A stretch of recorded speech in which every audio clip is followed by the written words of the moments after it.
I feel like there's very little I can add from having the family speak. And I apologize in advance, it's a little long. No need for an apology.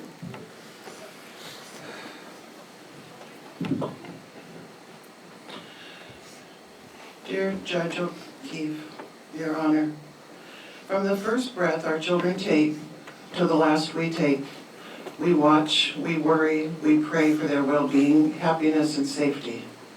These tenets become the guiding force in your life. As Eric mentioned, Kristin was born on February 20th, 1977 in Augsburg, Germany. Her interest in Germany and travel began as soon as she could find Germany on a map. I believe that was certainly the trigger for her adventurous spirit. She always approached life through the lens of what was possible. To her, every dream was within reach. We learned early to never discount her perseverance, her zest for life, and her inner mantra to never give up. When our loving, tenacious, and beautiful daughter's life was stolen by a cowardly rapist, the life as we knew it was gone forever. May 24th, 1996. It was a typical busy Friday evening at the pool, helping visiting families, helping set up for the annual Memorial Day swim meet. It was actually the first which Kristin would not be competing in. The normalcy of chaos and preparation kept us all busy.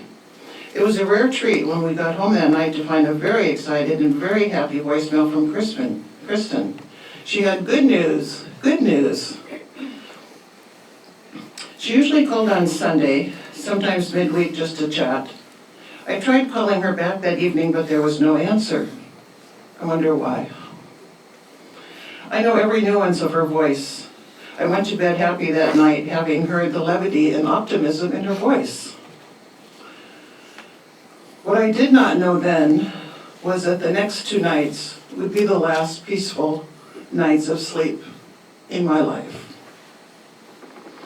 Monday evening came the call no parent can ever prepare for. Mrs. Smart, we were just checking in to see if Kristin came home this weekend. A Cal Poly officer said into the phone. It was a simple sentence, one that will continue to haunt me for the rest of my life. As a mother, I knew right then the fear was palpable, the panic immediate. No words or reassurance could have assuaged the dark and deep feeling in my gut. We were one. She was missing. I knew it. He cavalierly mentioned, we heard she may have gone camping. That, of course, I knew was not Kristin. My husband was in his truck the next morning, headed straight to San Luis Obispo for help, answers, and that the prayer that he could undo this nightmare. The next days are a mind-numbing, messy blur. I remember calling the Cal Poly president's office after days of radio silence from the college. The president's secretary answered and advised us 5 days after Kristin's death from Paul Flores, if you are concerned about your student, you need to contact the resident dorm advisor. How could this be?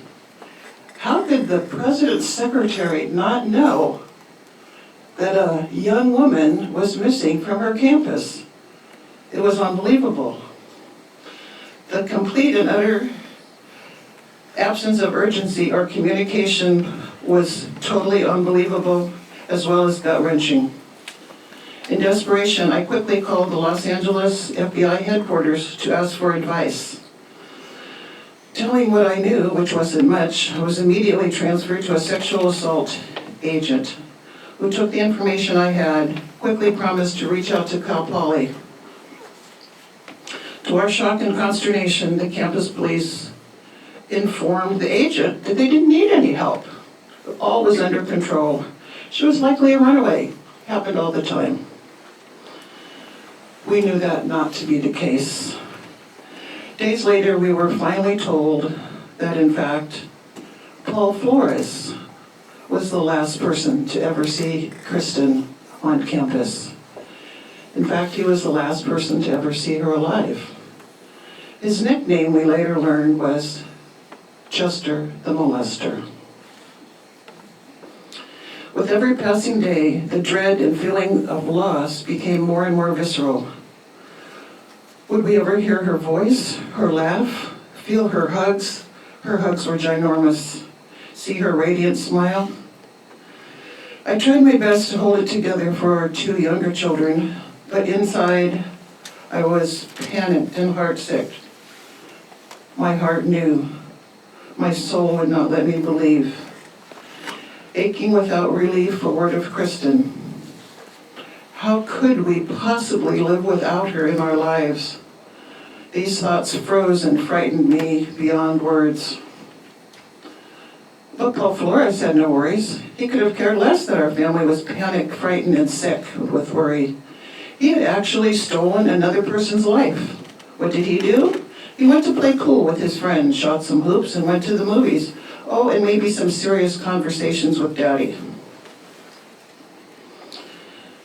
It was challenging away from home, too. When you lose a child, no one really knows what to say. In a way, you were put on a shelf. Attending Lindsay's 8th grade promotion was a bit like being in a glass jar. No one knew what to say. No one wants to relate. After all, their child would never drink at a party, wear shorts. It is an isolation that sears your already broken heart.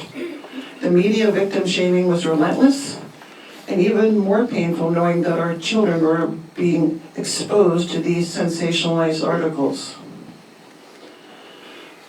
A full month after losing Kristin, a meeting took place to remove jurisdiction from Cal Poly Police to help organize an official search with the help of the Poly Class Foundation and the San Luis Obispo Sheriff's Department. During a break, I was taken aside and advised by one of the attendees. "Listen to me carefully," he said. "Do not let this evil perpetrator take another victim from you. Do not let him break your family. Continue to be present for your family. Don't let him take another member of your family." His words may have been well-intentioned, but my body's response was one of anger and resentment. How could this man know something we didn't? He was telling me something my mind was not ready to accept. But Paul Flores, well, he already knew what we did not. His only worry was keeping his cool and getting help from home. I kept a little space in my mind to hold on to any fleeting hope I could grab. Perhaps Kristin had been abducted and was still alive somewhere. Always a believer, she was my never-give-up girl. I prayed we would wake up, the nightmare would end, she would be found, the perpetrator held accountable, and I would once again have the chance to ask her to turn down Sheryl Crow on the radio. Oh, how these precious moments fill your head. Her dreams, aspirations, and energy were endless. Every fiber of my being knew Kristin deserved to be here. She deserved to be alive. But again, our hopes soon crashed when the next life-changing call came. Paul's attorney was offering the location of Kristin's body for a misdemeanor sentence, something like, jaywalking. This finality was blistering and heart-wrenching. I gasped, trying to understand what that meant. Does that mean a body? He knows where her body is? I collapsed in my bed. I shook, I sobbed, I cried, futile tears, as my last fading hope was now being extinguished. My precious Kristin's life was over, unceremoniously ended. Hopes, dreams, crash landing before they had a chance to soar. Our family of 5 would never again know completeness. The last moments of Kristin's life were spent alone and scared, away from the love and embrace of her family. We can only pray that she was unconscious and did not see Paul Flores' callous, soulless, evil face. Paul Flores is tragically the only one who knows the answer to that question. This reality suffocated me. as it often continues to. Life can give you no greater pain than the death of your child. And I'm tormented by the thought of how she lost her life. Did she realize she was in mortal danger? Did a sexual deviant think his needs were greater than the value of her life? Did she cry for help that never came? How could anyone have so little regard for the preciousness of a human life? Something I will never fathom. If Kristin had died from an accident or an illness, others would have been there to help and care for her through kindness and compassion. Yet our beautiful and cherished daughter struggled alone in the presence of one of humanity's worst offerings. This heartless and depraved person not only took her life, but instead of calling for help, he unceremoniously disposed of her and went about his day. Yes, Paul Flores, after taking the life of another human being, he spent the weekend hanging with his friends and family, going to the movies, playing pool, not a thread of regret, care, remorse, or humanity in his soul. His depravity continues to this day. How could anyone not call for help? I originally felt that there must have been a tragic accident, something that neither one had planned for, and that certainly there was an answer. That certainly wasn't true. Why is there no punishment for kidnapping or hiding the body of another human being? There is no greater cruelty or pain than not knowing where your child is. And even worse is knowing that the perpetrator and his callous family have the answer you so desperately want. I promise you I will work for the rest of my life to ensure that there will be retroactive enhancements to all sentences for murder when the perpetrator also hides the body. How would Paul Flores feel if this were his sister, his cousin, or his nephew? Do their lives have value? What about his mother or his father? Would he care for them? Would he throw them in a ditch? Where is the humanity in this human being? How to articulately and properly encapsulate 27 years of grief, frustration, loneliness, anger, and dashed hopes? We thought we constantly had to prove that Kristin had value, that her existence was worthy of the efforts from law enforcement.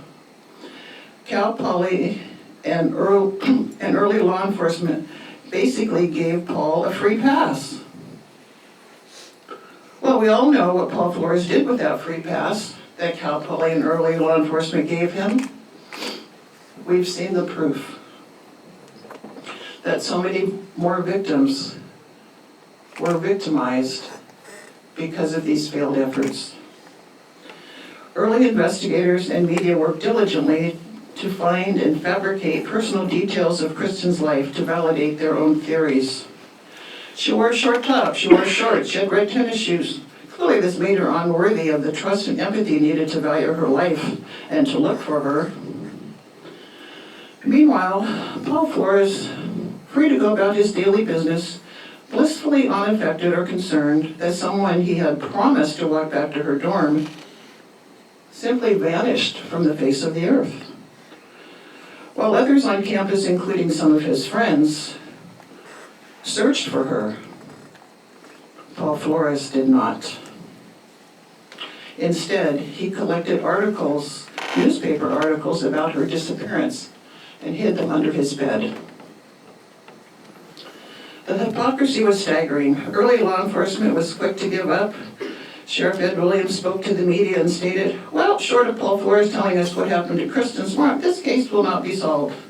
That was clear, that was the end. The never-ending challenge was convincing law enforcement to value her life. We cajoled, pushed, we called, we begged, we never gave up. Stan and I have been married for 50 years, and half of our life has been spent on a roller coaster in the search for Kristin. Unfortunately, more often than not, the fight for justice was overwhelming. It affected our children every day, and they continue to be affected by this to this day. In January 2011, a new sheriff promised to value our daughter's life, promised to turn over every stone, and assigned new detectives to start anew from the beginning. These efforts gave us hope, but the road was still tortuous. Knowing that we were not alone on our quest for justice, though, was a partial elixir to our grief. Chris Lambert's podcast introduced Kristin to the world, solicited others for answers. There is strength in numbers, and the outreach and support of the incredible SLO community and worldwide supporters that he garnered renewed our hopes, re-energized our souls. Kristin's had value. Her voice was being heard. A quarter century too late, but finally a trial court date. Thankful as we were, there was no way to prepare for the glacial process of a murder trial. We were totally unprepared for the courtroom antics, deceptions, and delays. Defense attorneys eagerly and excitedly searched for details of Kristin's private life, hoping to discredit her very existence. As witnesses, we swore to tell the whole truth and nothing but the truth. But we quickly learned the defense was not bound by the same rules. Watching Paul Flores sit stone-faced and remorseless behind his mask was emblematic of the hiding he has done for the last 26 plus years. He cared only about himself, and he was only eager to get back to LA to resume that wonderful life he had in his new refurbished house. Sitting in close proximity and watching Paul and his father banter like a day in the park while pointing to this or that, each totally ignoring that the family behind them does not want to be in the courtroom either. We only wanted our daughter back. Killing another human being is an evil sin that has no equal. But torturing a family by continuing to withhold the location of their sister and daughter is a cruel and visceral pain that no one should ever have to bear. Paul Flores stole Kristin's life and her future without the slightest ounce of remorse. Beyond that, he also managed to steal from our family the joy of meeting and loving her future husband, grandchildren. His actions stole a whole generation from our family, as well as events, ski trips, family holidays, family meals full of laughter and inside jokes, Kristin's famous Sunday morning omelets, and likely the latest travel suggestion from her. She always had one. Paul stole Kristin's every tomorrow the night he took her life. And the next decisions he made also stole his own future as well as that of his family. He has stolen from our family a love that can never be replaced, a wholeness to our family that can never be replaced, our sense of peace and trust, and the sound of Kristin's laughter, her bear hugs, her brother and sister's childhood innocence, along with almost 27 years of my life, none of which can ever be replaced. We are asking for 25 years to life for him. He has already stolen 27 years of our lives, not to mention Kristin's entire life. I'll add in here that video that we shared encapsulated only 18 years. There should be another 27-year version.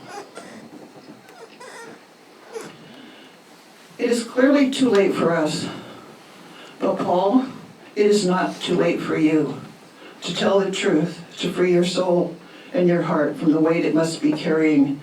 You are, after all, a human being. Please look within your heart and consider helping our family through this tragedy. While Kristin's death brought our family decades of trauma, grief, anger, resentment, confusion, helplessness, and fear. We've been extraordinarily blessed with the support of so many, all who have lived by Kristin's mantra to never give up. Our gratitude to all who have stood beside us is immense and unwavering.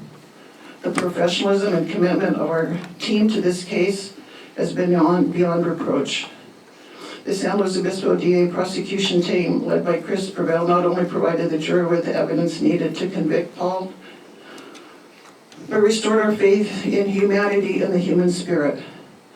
Also like to recognize the San Luis Obispo Sheriff's Department under the leadership of Ian Parkinson and the San Luis Obispo DA staff under District Attorney Dan Dow, along with the witnesses who came not once, but twice, each enduring hours of questioning an incredible jury whose patience was unequaled, while enduring endless delays and long days. Our gratitude to all is immense. Their tenacious and unwavering commitment reminds us to believe in our goals and to never give up. To Kristin, your voice has at last been heard. Know that you are forever in our hearts and will forever be our free-spirited family cheerleader and Sunday morning omelet chef. Shiny and sparkly and splendidly bright. Here one day, gone one night, Kristin. We will miss you forever, love you forever. We honor you by choosing every day to never give up. May God forever hold you in the palm of his hand.